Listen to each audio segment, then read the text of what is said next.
We got a Nicola here. Um, I think he's out. Yes, we are at 10 o'clock p.m. on the East Coast, which I believe is 5 to 6 hours difference in Ireland It is right 3 now. o'clock in the morning, and I have been up from 7. Why didn't you just say you couldn't join us? Do you really want to talk the fucking Because apology I hack that bad? look forward to this. This is fun. oh, isn't that sweet? I have a liter bottle of Boost. I will make it. Yeah. She gets so- the non-illegal fucking Irish crack, so she's fine. Yeah. Okay. Let me Yeah, I had to go there, get everything sorted so I could go and see Despicable Me 2. Let me find Miss Susie. Now I understand why you're up all night.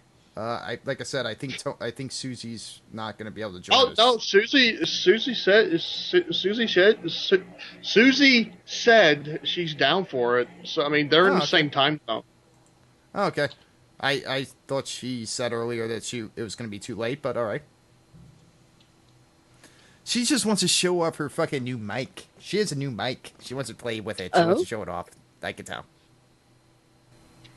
All right. Wait, Misha's just caught on that I'm from Ireland now? What? You just didn't want me, did you? With my new microphone. You just didn't want me. Why is it in cleavage? Well, I will say right now, there's there's a very big plus fact to me having to do that factory restore. The images on everybody's Skype camera is coming in beautifully. Oh, that's great. Well, we're going to really be testing your system now. We're going to be adding another person to this. I don't know if he'll have a camera or not, but fuck it. We'll bring him in. We have with us now, coming in, ladies and gentlemen, the one-eyed wonder himself. That sounds really weird saying it out loud. I've been advertising him as a one-eyed monster all night. It's like he puts the god in Godzilla, a Mr. Matt Burkett. Okay. He dropped. Oh no, he's just he just bought he actually got a headset specifically for this, so he's trying to get his trying to get his shit together now. So we'll get him in. We'll get him in here. Don't you worry. Now, because he's still on here. That's right. By the way, I am a mod. First person that says anything about Reviewerverse episode 7 gets banned. Good luck banning me. I host this. No. Hey, I'm a mod. I can ban people. Tony, you start banning people so I can see that fucking privilege. Leave quick. And the health benefits. Okay, let me try this again. So, people, we got the fucking savior of the Reviewerverse, the monstrosity himself, the one-eyed monster talking about Godzilla facts. Do I need more motivation than that to get on your Twitter, get on your Facebook, get on the social media, tell people we are. That's XSN Radio, large S, large R, here on RBT TV, Channel 0, and of course, Ustream. Come on, send some links, tell people you are, tell them what's going on. Bring your friends in. It's the last night at the 208 set. Okay. That's right. After we come back from hiatus, this whole thing disappears. It's all going to be new in this camera angle. Okay, Nicola, you would probably know more about this. Do you know how I would be able to... Okay, I keep trying to add Matt in here, but it just keeps going... It just keeps... Like, the thing keeps going. There he is. Okay, there we go. I'm trying to do it myself. Okay. Yellow. There we go. There we go. Hello Okay. there. Okay, dude, I tried to add you like so many fucking times and it wouldn't do it, and then LC does it because LC has always had the magic touch. This is not new information. That's very true. Yes. Because LC is fucking God, and then it gets everything. It gets everything done. Yeah, Tony, didn't you get the memo? Yeah. The one I didn't send out to 100 million people? What? But, Matt, in all seriousness, it's a pleasure to have you on here, sir. Thank you very much for having me. It's an absolute pleasure to be amongst friends whom I have not talked to in quite some time. So, Yes. Right. And Matt, Yes. it's great because you're going to be part of the final SSL on Center Radio as we send off the 208 set. I am moving in 2 weeks, so this is the last segment ever in this room. Yeah, wow. LC's, LC's moving to a new location, so what better way to send him off than with the legendary former Apollo Z hack? So. Legendary. Try infamous. Yeah. legendary, infamous. They're one's as good as the other. So. If you say so. Sure. Yeah. Also, wanted to quick little thing. For those that are not aware, I am working on a new show called Tony's Tech Talk because I can't not be just sitting down and doing something. And my first my first episode is going to have a Mr. Matt Burkett as as my little partner in crime. So look forward to that. Definitely going to be fun. He's also helping me out with some of the effects and everything. So I'm learning as I'm going. Also, I am a recently converted fan of Game of Thrones. I watched all 3 seasons. I cried at the end. I'm not ashamed to say it. I don't care. It's like the most intense show I've ever seen in my life. Yeah, I still need to get kind of converted because every time I walk into a room where my dad's watching it, there's penises or breasts or someone's guts coming out. Hey. That's why it's a good show. Good Lord, they get naked so much on that show. Not a bad thing. Just saying. There's. I just find it bizarre my dad likes it. Yeah. It has tits and penises and fucking guts. You explained your own answer. Okay, and they also have penises getting chopped off. Spoilers. Yeah, but that wasn't shown. Yeah. So did Cannibal Ferox, but you don't hear me complaining. Anywho, so let's get to the reason why we drugged Mr. Burkett away from work. I know he was just so upset to get away from work to come join us. Absolutely. Sure, heartbroken. Yes. All right. We are going to be talking about Godzilla and what person better to have with us when talking about Godzilla than the man who puts the god in Godzilla, Mr. Matt Burkett. Oh, Jesus Christ. Did you really just say that? Yeah. Seriously? Yeah. Did you really say that? Yeah, I'm gonna get my ass beat by you next time I see you, aren't I, for that stupid joke? Yeah, you exchanged your soul at the punch you're shop for that. 6'5" and I'm 6'1", and you also outweigh me by 100 pounds or so. So yeah. Well, Mr. Burkett, it's not the size of the dog in a fight; it's the size of the fight in the dog. So yeah, and besides, I'm in. But a Chihuahua's never going to win against a Great Dane. And besides, I'm an incredibly depending passive. on his tactics. If he goes for the knees, he can. If he goes for the knees, there's always a chance. And there's also the thing about I'm an incredibly passive person, so you just might have a shot. So it's possible. It's possible, but we'll see. Oh, yeah. Okay. So, taking out the one that you informed me was more than likely not true. We'll just go on the rest of these until... Okay, and also, I do not speak Japanese. I will never claim to speak Japanese, unless I ever do. So, if I mispronounce any of these names, I am sorry to the people that I'm about to erroneously pronounce say their names as. So, okay. The idea for Godzilla, also known as Gojira, was spawned after producer Tomoyuki Tanaka was forced to cancel a planned Japanese-Indonesia co-production called Aiko Kajini, also known as Behind the Glory. The story was inspired by a real-life nuclear accident in which a Japanese fishing boat ventured too close to an American nuclear test and was contaminated. Interesting. Tis true. Tis true.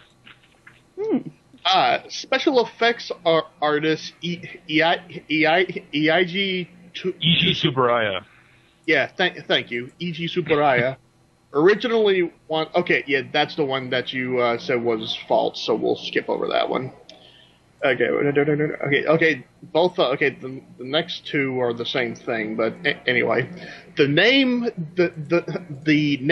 Gojira is a combination of the Japanese words for gorilla, and whale, which is Kujira. The monster was named so because his original design was that of a whale gorilla monster hybrid, which is recounted by people who worked on the film. After producer Tanaka saw the American monster film The Beast from 20,000 Fathoms, that's not on my. Okay, yeah, that's. I thought that was on my. I thought there was. I was sitting there scratching on my monitor, and it was just like, oh, that's the texture on the page. Okay, sorry.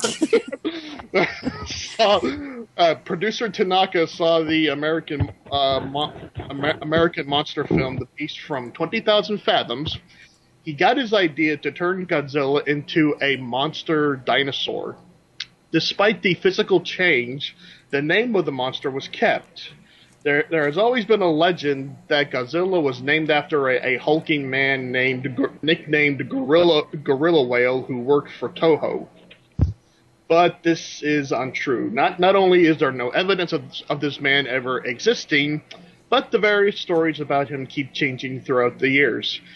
From he worked as a stagehand to he worked as a PR man, etc.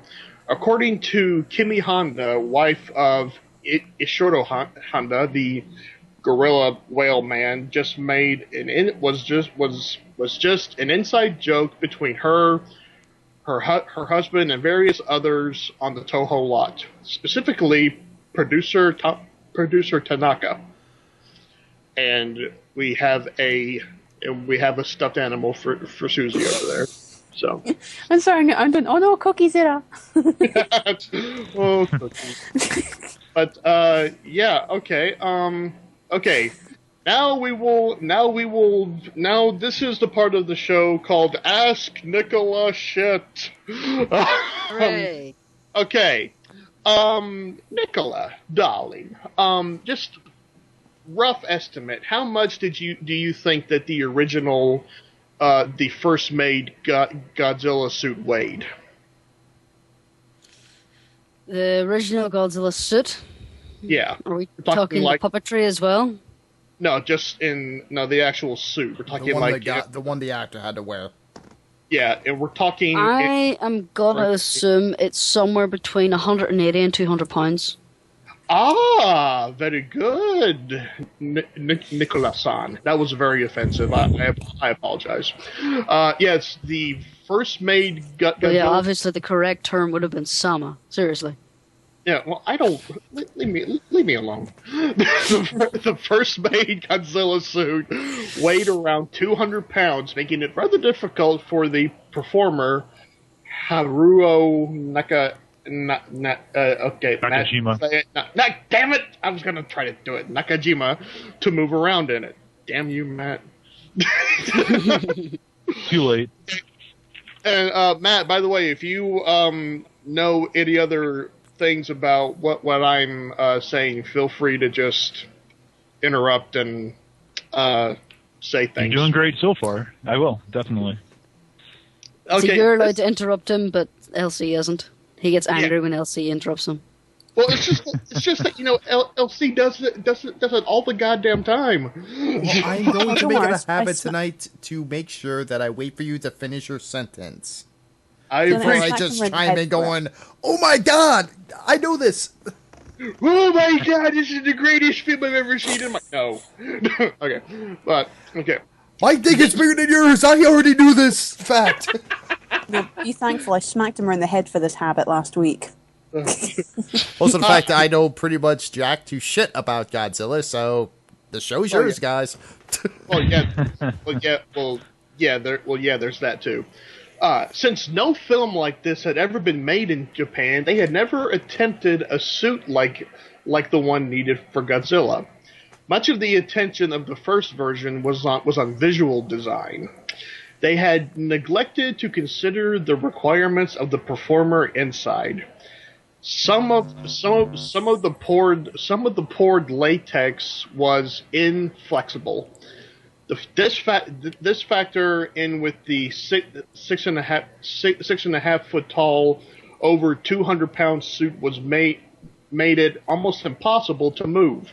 A new suit had to be constructed that would be somewhat lighter and more flexible at the appropriate points. So, in other words, they made the suit and was just like, yeah, we can't move it. Yeah, it was literally the first time that anything, like you just said, had been done like that. And as the movies progressed, obviously they got much, much lighter because, you know, you get to have two Asian guys wrestling around in a couple of kaiju costumes. Yeah, I just found a picture of him struggling to move his leg. It's actually kind of funny. And old Nakajima, man, he's still around. He actually just last year he was in Chicago for G-Fest, which is America's biggest Godzilla basically fan gathering, and he's still signing autographs. He just had an autobiography that came out not too long ago. The guy's a legit badass. Like he tells actors all the time, he's like, yeah, I don't want to hear you bitching because, you know, and then he tells stories about how he almost caught fire in that suit, or, you know, they had to have like a sweat bucket in there because he could only be in there for 5 minutes and it was 200 pounds of latex. The guy's something else. He's really an interesting dude. Also, another good starting off point, I would think, if you want to see if Godzilla is something for you. I don't know how Matt would say about it, but if you look up James Rolfe's Monster Madness Godzillathon on YouTube or on Cinemassacre, it goes into detail about almost every, if not every, Godzilla film, or at least 30 of them. And no, he did all of them. He did from the original all the way up to Final Wars. Yeah. Oh, I loved Final Wars. I don't care what anybody says. Final Wars is awesome. No, but Final Wars is like if anime were made into real life. It was awesome. But I want to say, to go back to the suit. No, to go back to the suit, because I'm a special effects guy. Deep down in my heart, I'm a special effects guy. That's what I like to do when it comes down to like filmmaking. I would love to know the process of the making this original thing, like how they came up with it, how they designed it, and how. You know what? All right, go ahead. Probably just took inspiration from the T-Rex or the Raptor or something. Well, I know the I'm design, doing an image search on the Godzilla suit, and it keeps throwing me up the aesthetics. I get the actual look of the Godzilla, but I mean, like, the actual working of the suit itself, like how they designed it. I'd love to know how this worked. Make a dinosaur, stick a dude inside. Besides the Criterion Collection, they released a DVD of Godzilla that has both the original Gojira and Godzilla King of the Monsters on there. And there's there are great audio tracks by this guy named David Collette that recounts just a ton of information. But there's also a couple of behind the scenes stuff. But rather than spending the $30 or $40 that set costs you, if you go over to Geek Vision and you watch that guy Happy Dragon Pictures, he actually does about an hour and a half long documentary, if you will, about the original Godzilla, and goes really, really, really into depth about the process of just origins and the suit making process. And luckily for you guys, like, a lot of this trivia is coming from the original Godzilla, and that is probably the single most written about Godzilla movie ever. Like, you don't really see a lot of trivia about, Godzilla versus Monster Zero, but the original Godzilla, there's pages and pages and pages and videos and documentaries upon documentaries. So, but yeah, Happy Dragon Pictures. Dude. Oh, Matt, I'm sorry. I don't mean to interrupt you. But, dude, LC, that picture you got up on the stream, fucking awesome. Yeah. Thank you. I do my job very well. Matt, I don't know. Even after my fucking performance ends, I still do my live editing. But, Matt, I gotta ask, has there ever been an interview with the guy who actually originally wore that suit? Oh, yeah. Talk about the experience in it? Tons. Yeah. In fact, you can probably go and look it up online right now. But yeah, he's done interviews all over the place. Because, Matt, I seriously want him, I want that guy and Ted Ramsey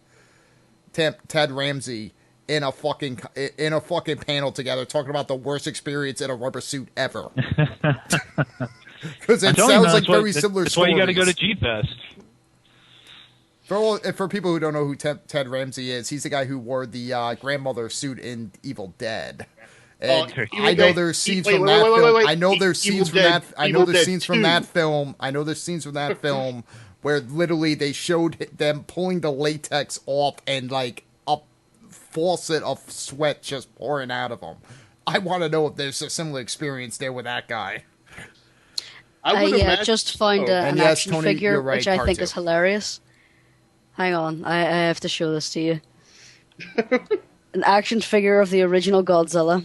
Here we go. I'm linking it in the chat window. Alrighty. Let's see what we got here. Oh my god!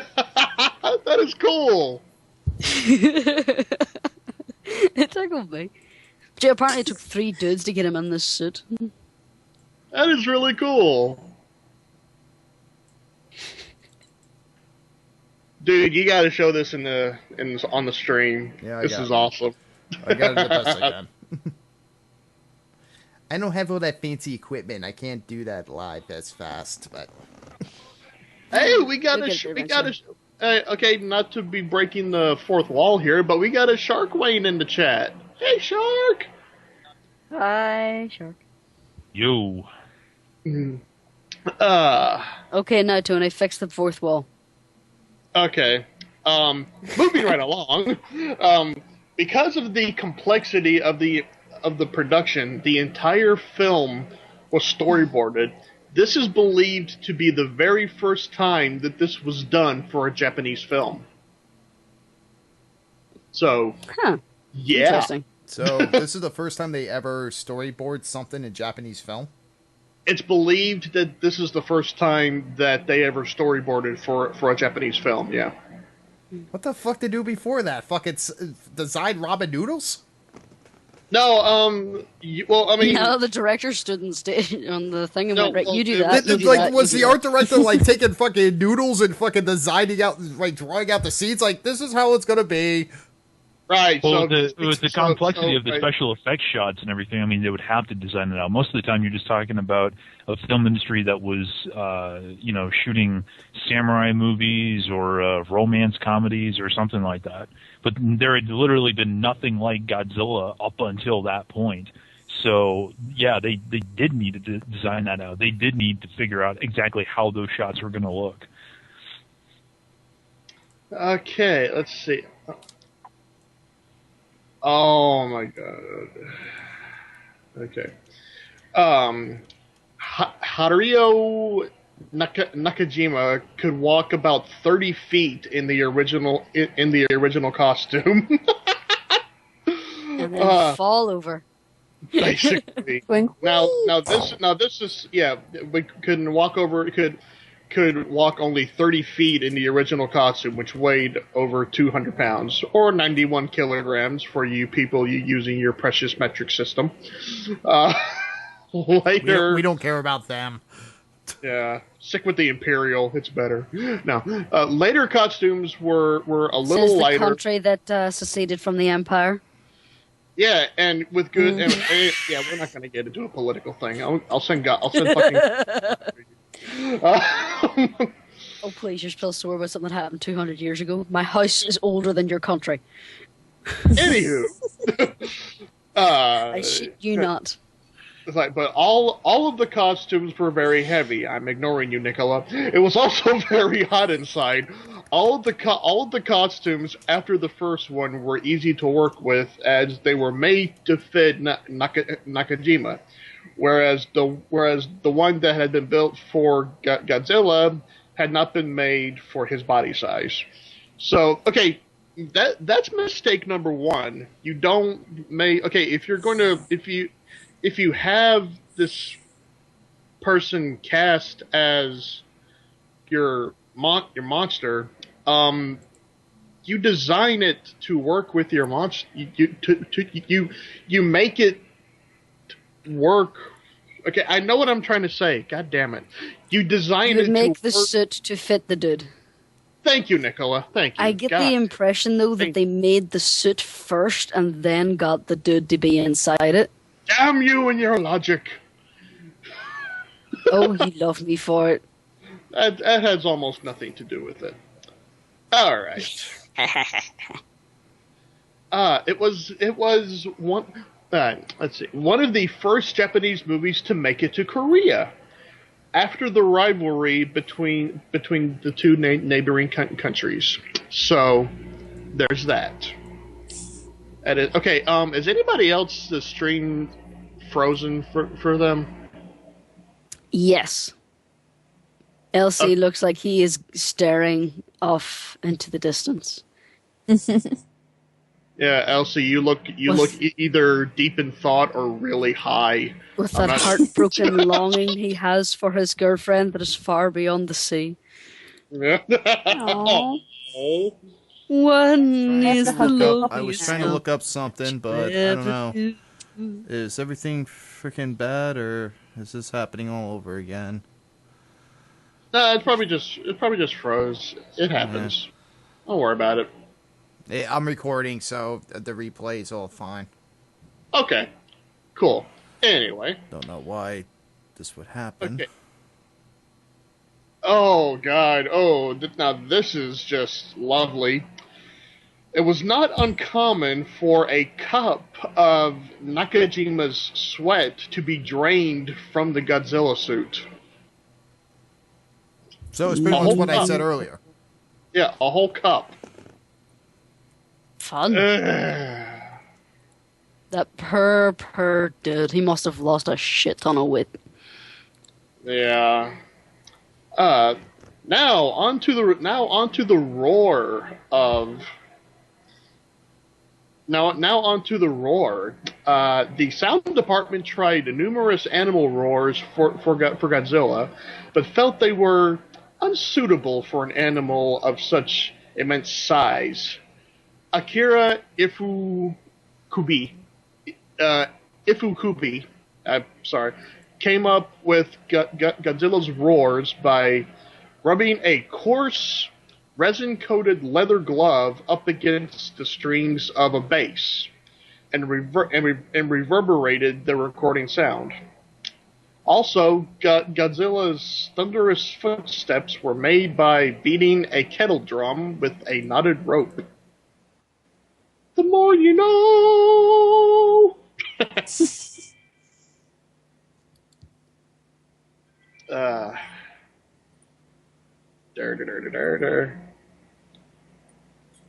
Okay, and wonderful. Flash has just decided to crash on me.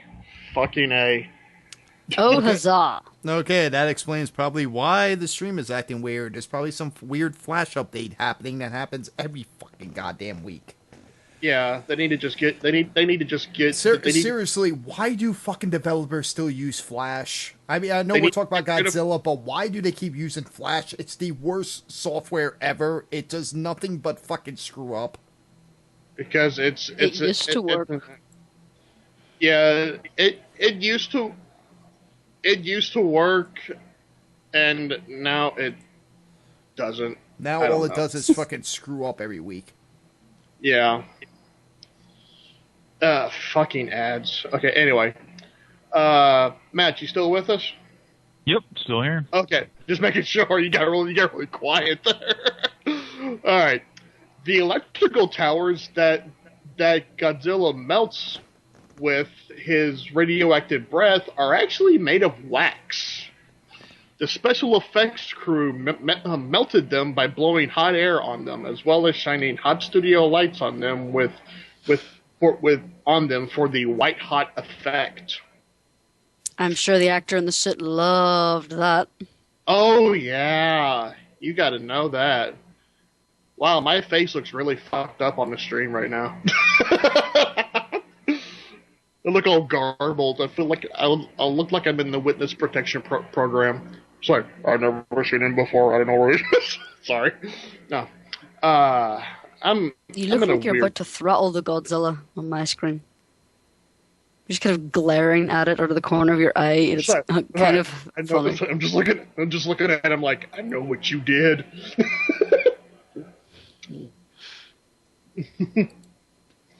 Let's see. Where are we? Oh, this is not on the list, but Godzilla Final Wars was actually, if I'm not mistaken, Matt, that was intended to be the final Godzilla film, like, ever. When they did that back in 2004, it was the 50th anniversary, and they had said they wouldn't make another Godzilla movie for 10 years, and they're pretty much on track with that promise, because next year is when we'll see Godzilla 2014, which is the new American adaptation by Gareth Edwards, the guy who directed Monsters. Yeah, because the first adaptation was just so good. But, to be fair, they also kill the 1998 Godzilla in Final Wars, so I take a little sigh of relief on that. So he has its place in history. Like, yeah, as the worst Godzilla ever. No, you know what? I hate to tell you, that's not the worst Godzilla movie ever. Yeah, I know you were saying. I like that movie. I know you were saying people consider Final Wars to be the worst one, or. Amongst Godzilla fans, a lot of people love to hate on Final Wars for many different reasons. But, when people say, oh, what's the worst Godzilla movie, you typically hear, Godzilla vs. Megalon, the Smog Monster, Godzilla's Revenge, sometimes maybe Godzilla vs. Gigan. I mean, a lot of the 70s stuff is just not that great. But if you want to see something really boring and really bad, then you go watch Godzilla Raids Again, which is the second Godzilla movie. And that's just about as boring as you can possibly get. I'd rather watch paint dry again than watch that movie. Wasn't there a Godzilla film that had Raymond Burr in it? Yep, I believe that's the original. Yep, that was the American adaptation of Gojira, Godzilla King of the Monsters. And then he came back in 1985 for Godzilla 1985. Yep. So, in other words, the world's largest penis went up against the fucking King of all monsters. There you go. Wait, what? What? Raymond Burr is fucking hung like a horse. Was. And how would you know this, LC? Just are you saying it's too damn big, I do thorough research on the size of men's genitalia. Not kidding. Well, it literally looked like Pinocchio's nose, just a lot thicker. Okay, even in Godzilla, we somehow go back to talking about penises. What are you talking about, Raymond Burr? I mean, that guy's legendary for having to fucking. They used to have to shoot around the bulge in his pants to get around censorship back in the 50s. Unfortunately, his ginormous wang was not for the ladies. So yeah. Although that would be the most epic ending of that, I think Raymond Burr would have took Godzilla down. I think he would have just whipped that thing out, just went, "Fuck you!" Yes, everybody. Raymond Burr, Perry Mason was in fact gay and held it in for it was a closely guarded secret for long after his death. Anyway. One of the most famous legends regarding the production of this film has Ishiro Honda and Ijaya Tsuburaya. I'm gonna get that right one day. On the observation deck of what was then one of Tokyo's skyscrapers. They were planning Godzilla's path of destruction.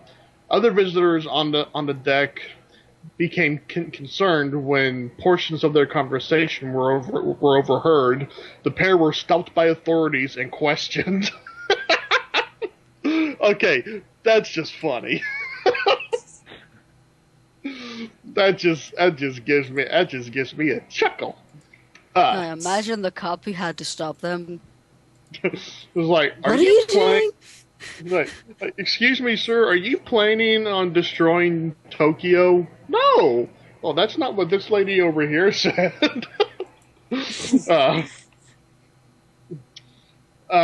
In 2004, Rialto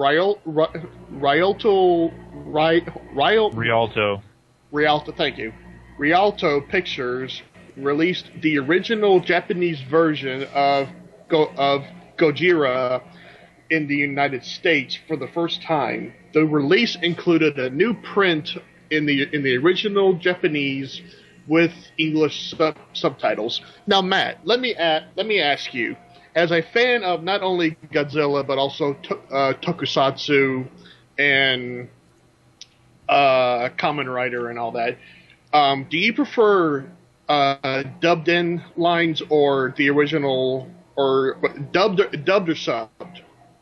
Typically dubbed or subbed. There are very few occasions where I would say that the dub is better than the original, like the American version of Godzilla 2000.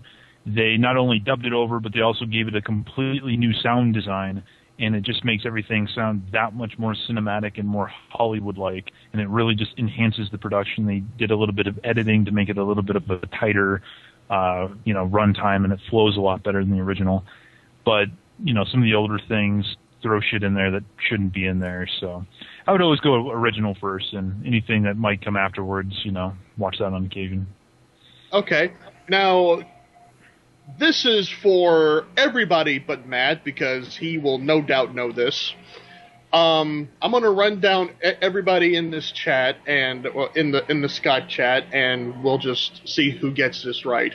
The first one that gets it, the first one that gets it right wins a cookie next time I see them, which will probably be never.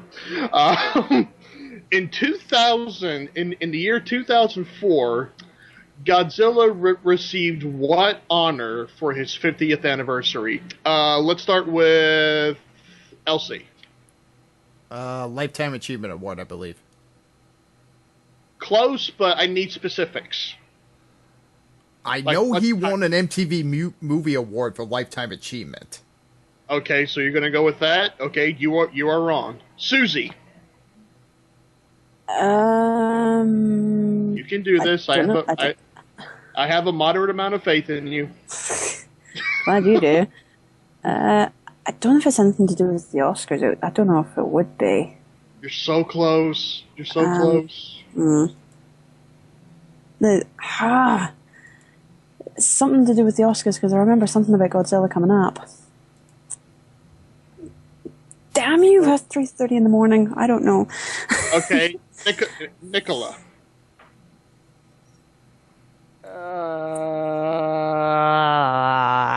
Okay, I will say, yes. If you do not get this, I will be very. I will be shocked if you don't get this. Sugar Crashing. I honestly have no idea. I can't think. Okay. Okay. Well, let's go to Matt. Matt, what about you? It would be the star on the Hollywood Walk of Fame. That is correct, sir. Oh, for fuck's sake! I was just looking at that damn picture. Wait. Yes. Godzilla has a star on the Hollywood Walk of Fame? Yes. Yes, he does. Yes, he does. Yeah. Which in my opinion makes it all the more prestigious. And by the way, next time I ask a question for the people in the my Skype question chat, is, who put the footprint in? No cheating for people in the chat. I'm looking at you, Gunman Man 1. No, but Tony, my real question is, when he got the star of the Hollywood Walk of Fame, who the hell put the footprint in? The guy in the rubber suit, according to the picture. Like the original? No, it wouldn't have been an original suit. It would have probably been the Final War suit, like a prop suit, just a show suit. Those things do. I mean, they deteriorate like nobody's business, and they're not made to last.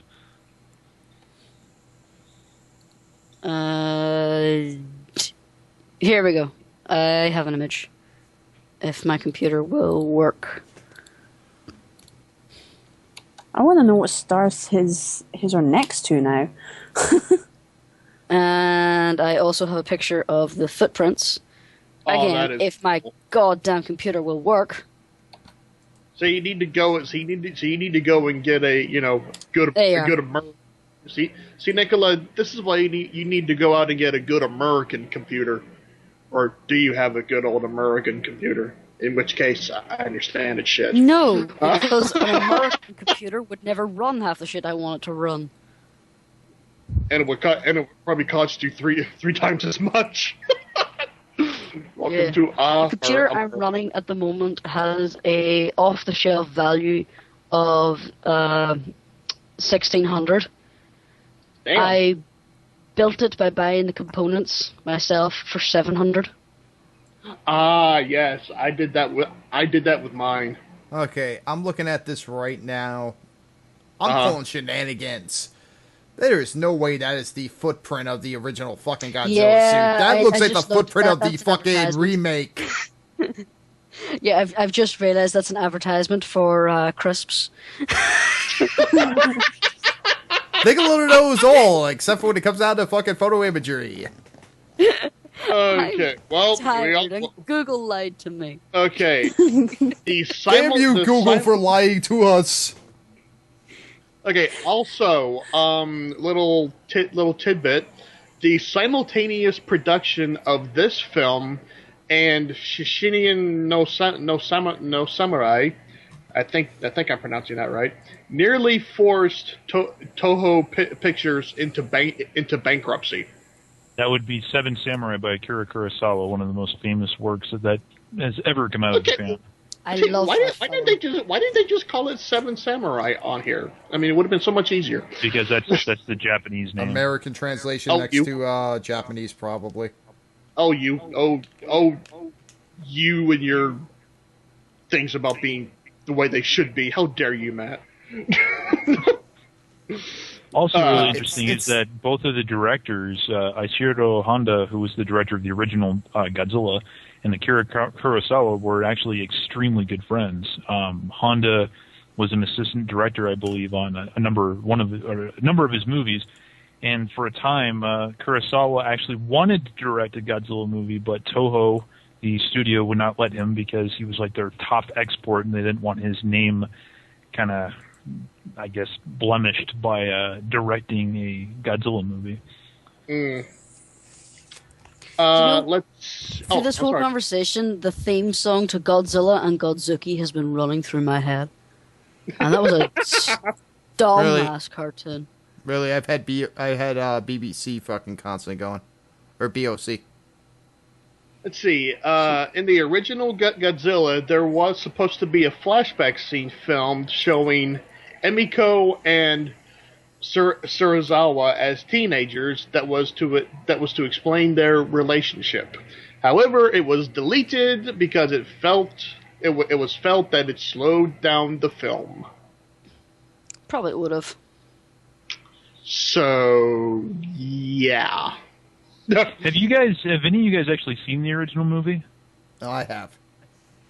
It was like a long time ago. The non-Raymond Burr version? I've never seen the Japanese version.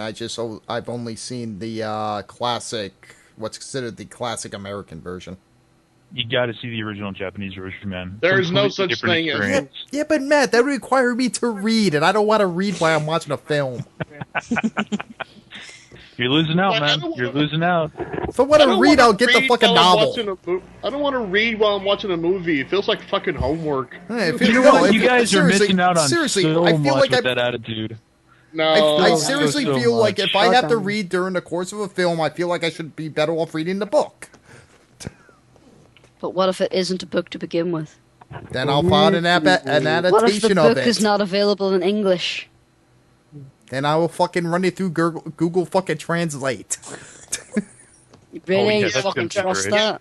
Yeah, because Google Translate is just so reliable. I've done it for several fucking Italian films. I believe it's fact. Doesn't mean that what you were shown was true. Just saying. Okay, because the entire film was storyboarded, additional sketch artists had to be hired for the production. Also, since the actual look of Godzilla had not been decided upon, the creature's appearance varied throughout the storyboards, depending on who did the individual sketch. Planning. Planning. Mad, can you explain why if they hadn't had a set look for the monster, why they let people just make up what they thought it would look like? Because I think there was kind of a general idea, but there was not any like, oh, hey, here's an official production drawing, and this is what this is. You know, you just hear a giant dinosaur with spikes on its back, and, you know, there's like 50 different variations of the monster, basically. Okay. The same technique used to create the original King Kong, stop-motion animation, was rejected because of the time it would take and the subsequent cost. Also, according to special effects director okay, you shut up, Matt. Subaraya. You dad, god damn you! Okay, according to... Now he's pissed off at you. No, Subaraya, there was simply no one in Japan skilled enough and experienced in doing that kind of stop-motion animation. So you see, in 1933, we were better than the Japanese at one thing, and it's a dead art form now. Which is really unfortunate. There was a common misconception that the name Godzilla was Americanized by its United States distributors from Gojira. The name Godzilla was actually the idea of Toho and its international market. A year before finding an American distributor, they had originally marketed it as an English subtitled version in 1955 titled Godzilla King of the Monsters, which played briefly in Japanese American theaters. Toho has since been the sole owners of the name Godzilla. Oh, I thought that was the original tagline for Godzilla, King of all monsters. No, that was the original American title.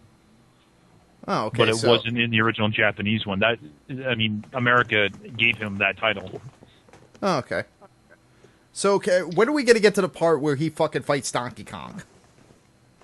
Never, because that doesn't happen. Yeah, he did. There was a movie where he fought Donkey Kong. But you mean King Kong? Yeah. Same difference. No. Big difference. No, big not really. difference, my friend. Okay, this was also Akira Takarada's first starring role after appearing mainly in small supporting roles. So, yeah. Okay, Matt, can you explain to me what the Lucky Dragon incident is? The Lucky Dragon, Oh, that's from when what the I can dragon got recall, lucky. There you go. Sorry. It was a Japanese fishing boat that actually got a whole bunch of one of their catches was like right off of one of the atolls where America had been conducting some atomic testing, so it got a bunch of irradiated fish, and this fish actually got onto the market and was sold to people and caused a whole bunch of problems. So, okay, yeah, that was one of the incidents that inspired the movie. Okay, not only was this movie inspired by the Lucky Dragon incident, but the opening scene in the movie was mostly based on that accident. A crew on a fishing boat going about their normal day, suddenly a bright flash of light catches their attention, and they are soon bombarded with radioactivity. The only difference is that the boat catches fire and sinks in the movie. And was I dramatic enough in reading that? No! No, not quite. Well, I do have a question about the original Godzilla. Of course. Basically, this original Godzilla came out in what, 1954? Yes. Yeah, by that. So basically, what they were doing was kind of still playing into what the widespread fear of the nation was at that time, because at that time it wasn't really. At the time, the memories of Hiroshima was still very rapid at the time, so everyone was still scared of like nuclear weapons and what could happen. So basically, kind of Godzilla wasn't Godzilla kind of a metaphor for basically another atomic bomb being dropped on Japan? Yes, it was a metaphor to basically, stop with the radioactive bombs. And thank God we have. Oh wait, no, we haven't. No, we still have them. We just don't use them. And you know why we don't use them? Because anytime somebody really talks shit to us, all we do is fucking put them on a fucking conference call with a fucking guy from Japan saying, "Yeah, fucking get the guy with 3 dicks on the line." Anyway, Matt, you were saying, sir? No. I mean LC has it right on. I mean, in the original movie, it is a metaphor for atomic warfare and for the war and stuff like that. It's a lot deeper than your typical American B-movie monsters that were spawned from the bomb, like them and all that stuff. And by the time that those movies were kind of waning out in American theaters, the Japanese were having a whole slew of movies coming out, giant monsters, whether they're waking up from atomic warfare or whatever human, calamity caused them to awaken. So, okay, let's see what we got here. When Gojira was first released in Japan, the press had universally panned the film, saying, quote, "Why is Japan bothering making special effects movies? Special effects are only in the realm of American filmmaking." This explained why the few Japanese special effects fantasies made before 1954 were mostly forgotten. But nonetheless, Gojira made became a huge box office success and put the tokusatsu, which apparently is Japanese term for special effect, I did not know that, on the medium put the tokusatsu medium on the map. So American audiences were bitching because Japanese films had special effects? Oh, wait.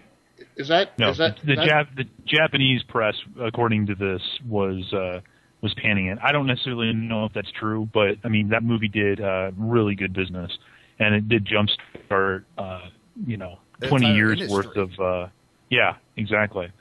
Because I'm a horror guy, and I know Japanese horror films, and they are like on if Japanese, you want to see the most realistic special gore and gore special effects, you go to Japan, you watch Japanese horror films because they make everything look so realistic, it's scary versus the over the top bloodbaths that we make. Japanese horror films are a whole nother level of fucked up. Yeah, and I mean that in the best possible way. They are on a whole nother level of fucked up. Yeah, watch Audition, but I'm not saying storytelling. I'm just saying their special effects in general are it's American special effects guys are watching Japanese films right now to learn how to make it look real. Yep. So it's amazing that the Japanese media thought this was stupid to add effects, because now they take pride in the fact that they make the best effects. Yeah, and the idea that, it's just the idea that special effects is something only for American filmmaking. It's not. It's a natural evolution of filmmaking. That's called a arrogance. Although, just imagine if like somebody like Rick Baker worked on fucking the original Godzilla. Well, guys like Rick Baker were inspired by the original Godzilla. Yeah. You know, I mean, this thing inspired Spielberg, Lucas, Coppola, Scorsese. I mean, this isn't. Everybody likes to kind of pass on this genre and just, oh, you know, it's absolutely nothing. This thing gave so much. I mean, the genre that it spawned, tokusatsu, is still going on to this day and is still doing good business. You know, there are still guys dressing up in rubber monster suits destroying cities, mostly on TV, but they're still doing it. Well, yeah. Matt, still to this day, people are wearing rubber suits in movies for a whole nother reason. Sorry. No. Okay, I'm watching the wrong fucking sci-fi movies because everything I see now is fucking tentacle shark versus fucking octagon fucking octopus or some fucking CGI fucking battle off. Yeah. On tomorrow night on Sci-Fi Channel, 6 p.m. Yeah. Okay, well now we are going to now we are down to the final three. During filming in September of 1954, rain contaminated by a Soviet nuclear test began falling in northern Japan, contaminating vegetables and well water. This may have inspired the scene where Professor Tanabe warned the Odo Island villagers not to drink the water from the well. So there's that.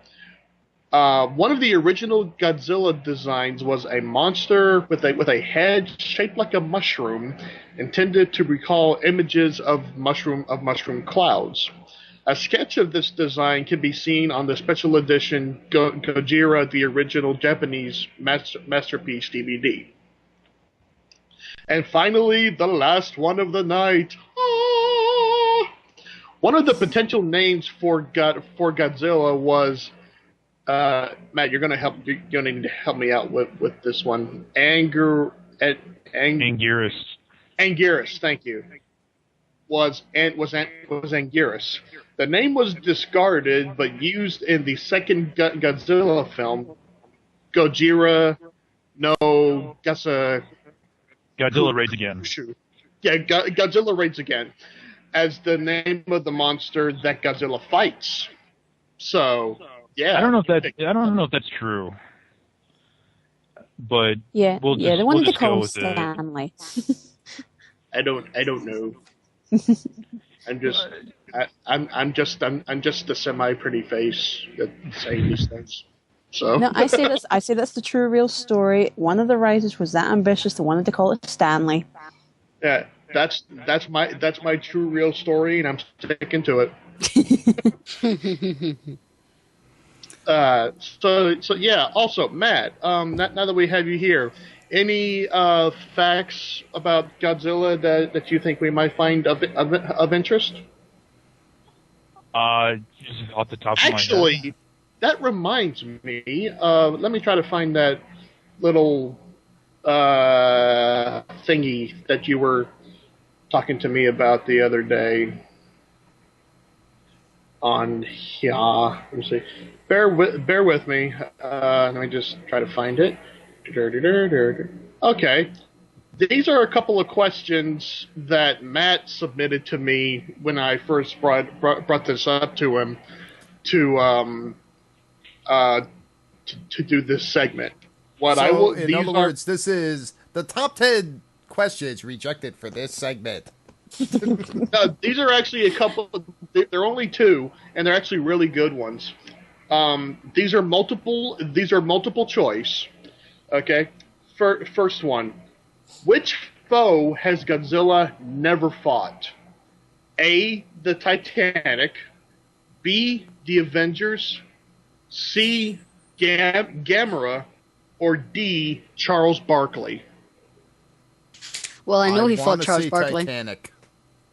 I'm going to say the Avengers. I'm going to say the Avengers too.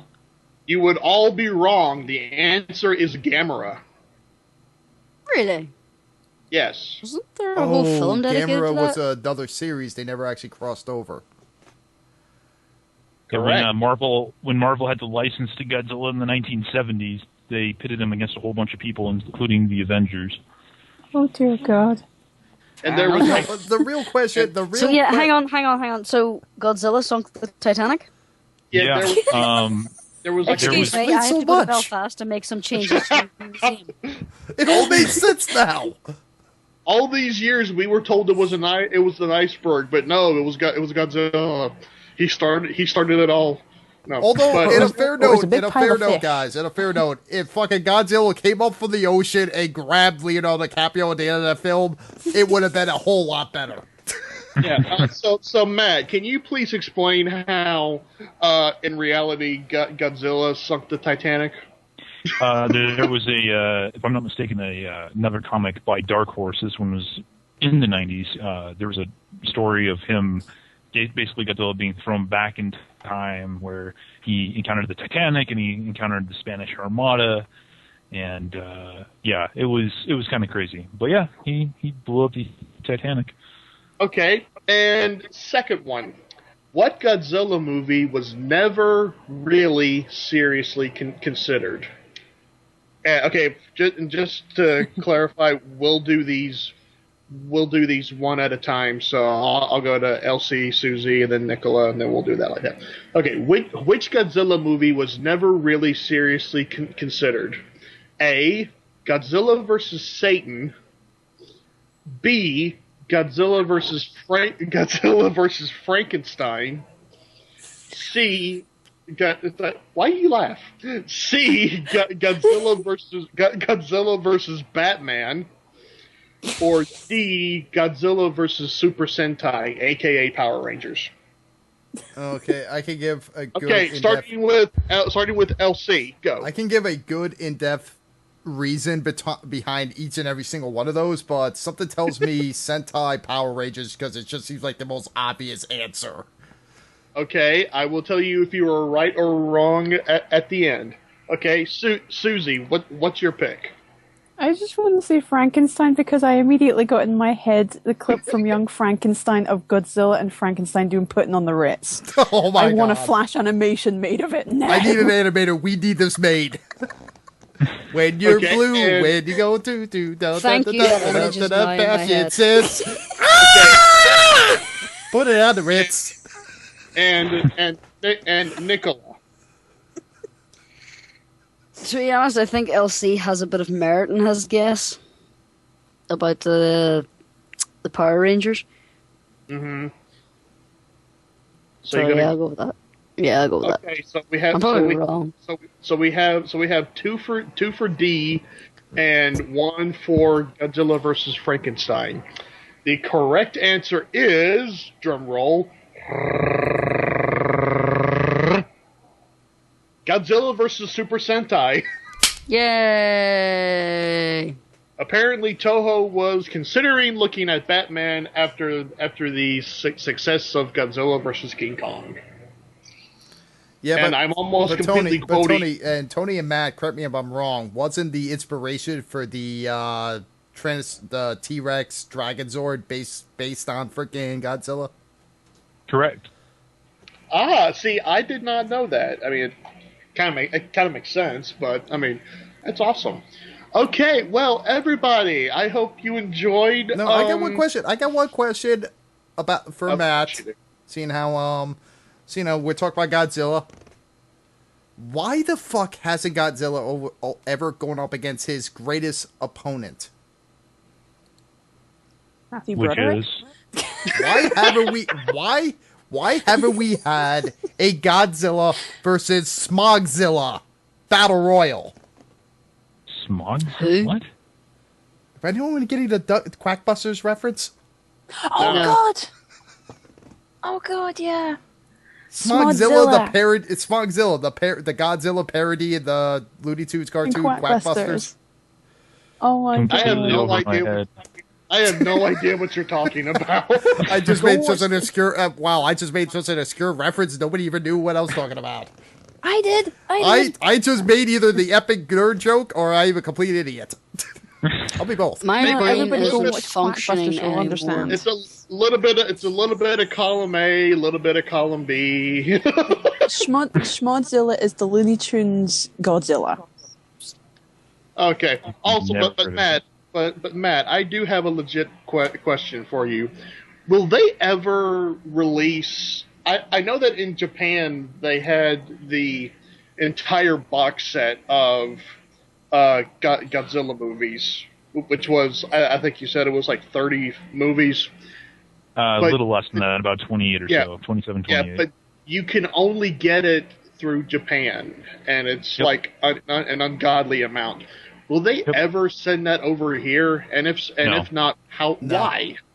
Because Copyright. A lot of the movies are exactly, it's tied up with individual rights.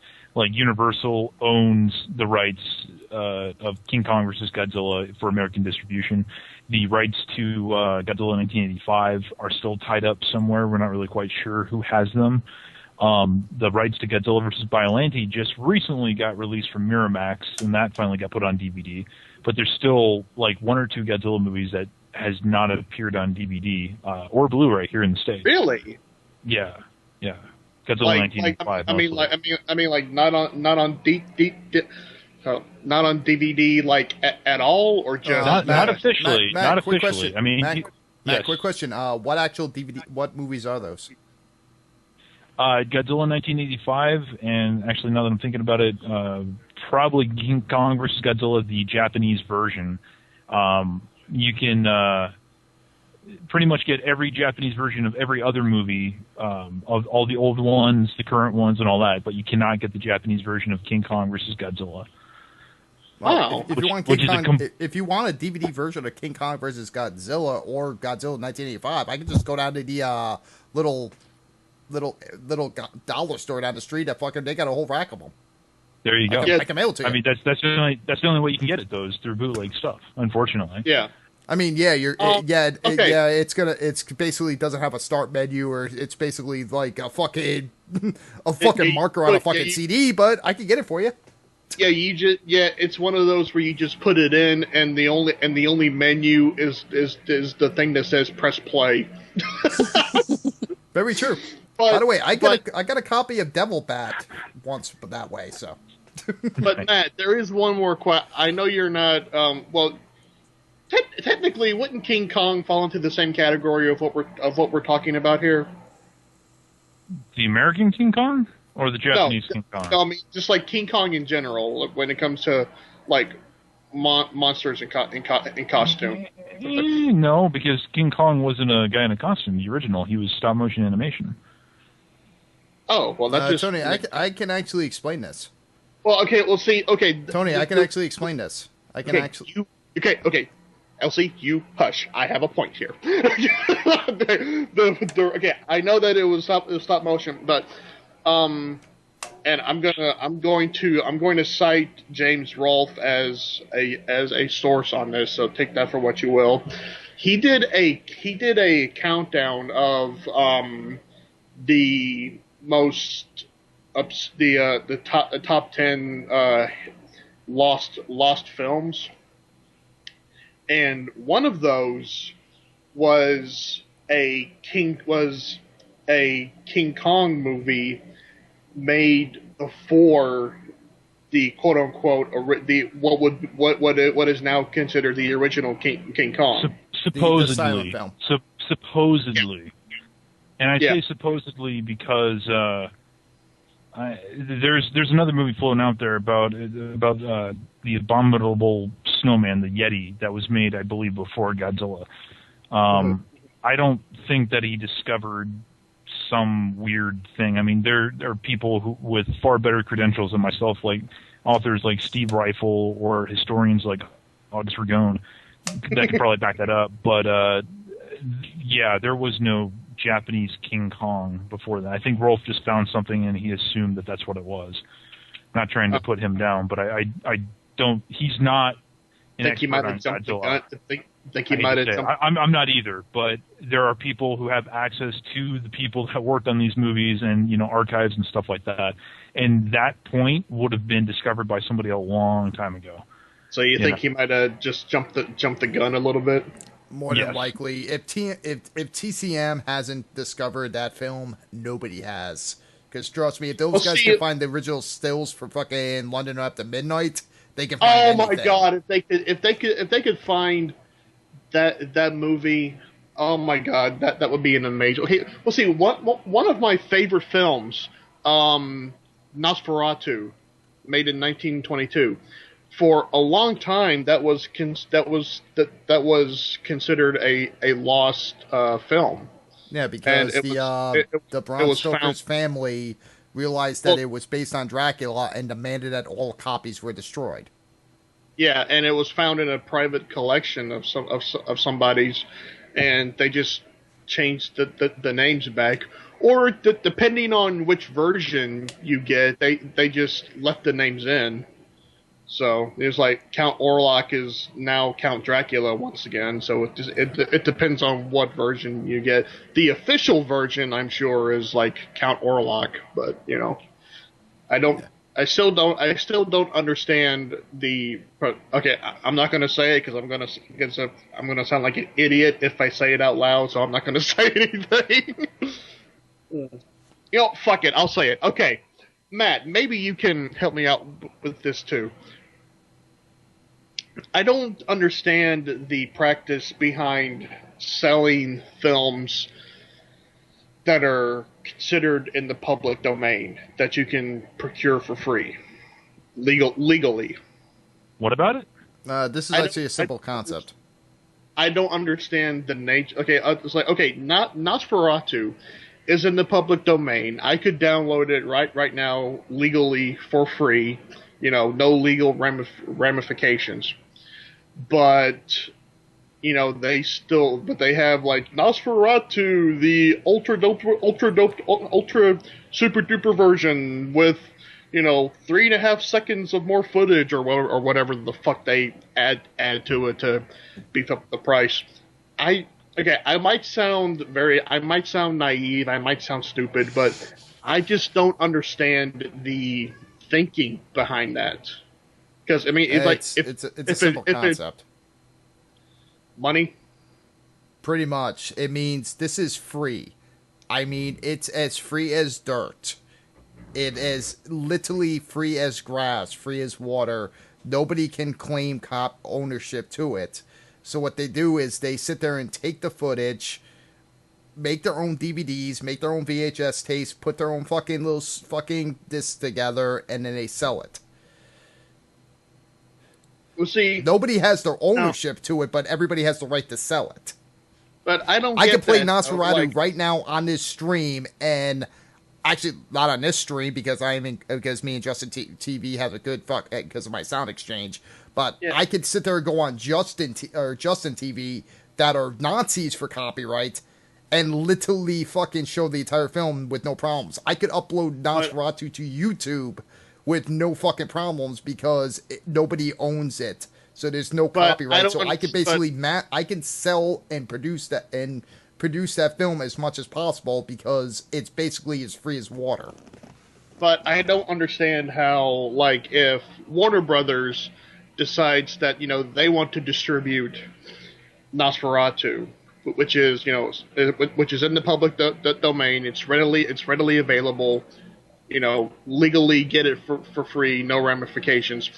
Why they would go through all of that if they know? I mean, because one of probably the best horror films, the Night of the Walking Dead, Night of the Living Dead, Night of the Living Dead is in the public domain.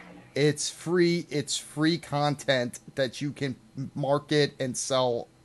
But without having to pay a person for the rights. It's pretty much that simple. But what I'm not understanding is if a company decides they want to distribute a public domain film, wouldn't they have to procure the rights to do that? And if so, if they do that, would that then not make it a public domain film anymore? No, because the original holder, the original copyright holder of the content does not exist. It's basically free. It's free. So I could take that disc, if I was working for Universal, MGM, freaking any major studio, I could take that film, make my own DVD, sell it under my label, and not have to pay the creator of the film. It's literally like printing money. It just seems kind of, you know.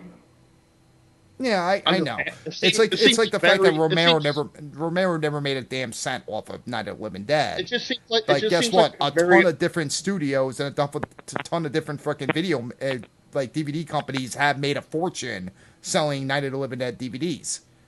It just seems a very underhanded way to do it, though. And if I remember right, isn't the original I don't know, is it the original Godzilla or one of the Godzilla films basically in public domain? I haven't the baldiest notion. Yeah, I think Matt would be the expert on that one. I know one of the Godzilla films, or if not several, are actually in public domain. Yep, I think Matt had to take a phone call. So. Oh, okay. But I mean, I just don't understand the. I mean, maybe it's just me not getting it through my thick skull, but I just don't understand the intricacies of like how that would go, because it's like purchasing the rights for paying. The thing is, there's no rights to the film. It's air, it's water, it's dirt, it's free. Nobody owns it. So basically anybody can take it and do whatever they want with it. Okay. I don't really understand that, but it is what it is. I have to break out sock puppets. Like, see this pack of cigarettes. Say this was found on the street. Nobody really owns it. So I pick it up, and then I sell it to another person. And then I copy it, and then start selling it again. I get it. I never had to pay for the original content, but if I duplicate it and keep selling it, I can make a profit on it. Okay, I think I understand. But this was a great send-off to the final night on the 208 frickin' studio. Tony, I think when we come back, we need to do some classic Universal horror trivia. What do you think? Definitely. I would definitely be up for that. Because we're going to go on hiatus for at least 1 week, possibly 2, until I get my internet back. Yeah. So I think we should definitely come back with some classic Universal Studios classic horror movie trivia. I will actually try to see if I can reach out to the horror guru, see if he'd be willing to do this. That would be a great idea. Just don't add my name to the conversation. It's like, do you work with LC? Depends. But yeah, we're about to lose our girls here, so we need to. Yeah, we need to end this because for the sake of the Europeans who is now 7 a.m. We need to end this. Honey, for fuck's sake, it's 4 a.m. Learn your fucking times. Yeah, you've only been dating her for how long now? 2 years. I'm sorry, I'm dyslexic. I am bad with numbers. No excuse. I graduated from Rensselaer High. I'd be happy I could fucking speak.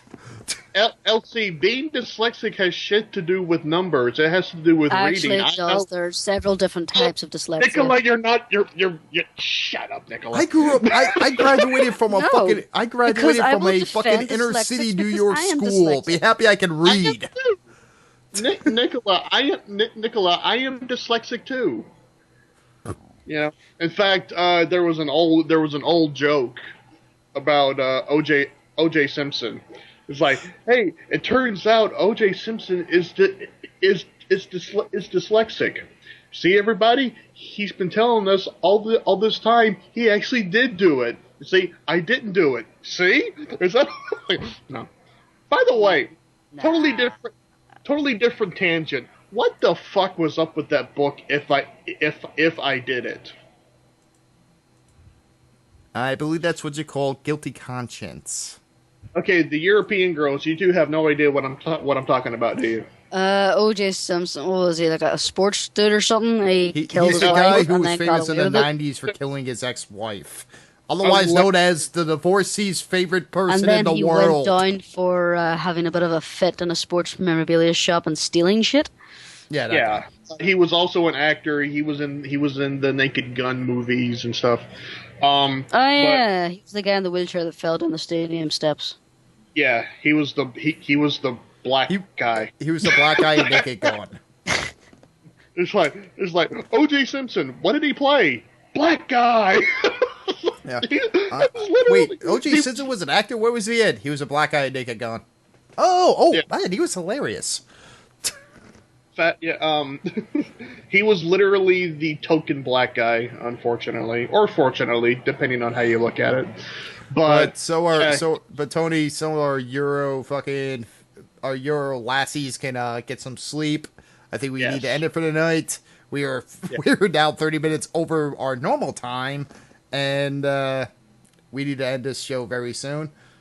Tony, get those fucking Universal and classic horror film fucking trivia going. We'll see you again on Stupid State Law SSL in about 2 weeks. As soon as I get back to my new place, my new set up, my new studio setup. Ooh, so fancy. Wave bye to the 208 fucking studio. It's the last time I'm gonna see it here. Bye 208. Bye studio. Night everyone. You guys have a very good evening. Totally didn't fall asleep this time, I swear. Alright. Bye-bye. Always a good time on the SSL Center Radio. Extra long, but because of Matt's time zone restrictions, being in Arizona. Seriously, how did they ever get business done in that state? I really don't know. Apologizing, everybody, for all the pixelated streaming and everything else happening. I can't fix it. I don't know. It's the second week in a row. I don't know what to do. But I swear I will work on it. But it's way over schedule. It's way getting late. So let me do a quick final block. Because guess what? We're sending this bitch off. We're sending that 208 fucking set off. Properly. Lock and load it, people.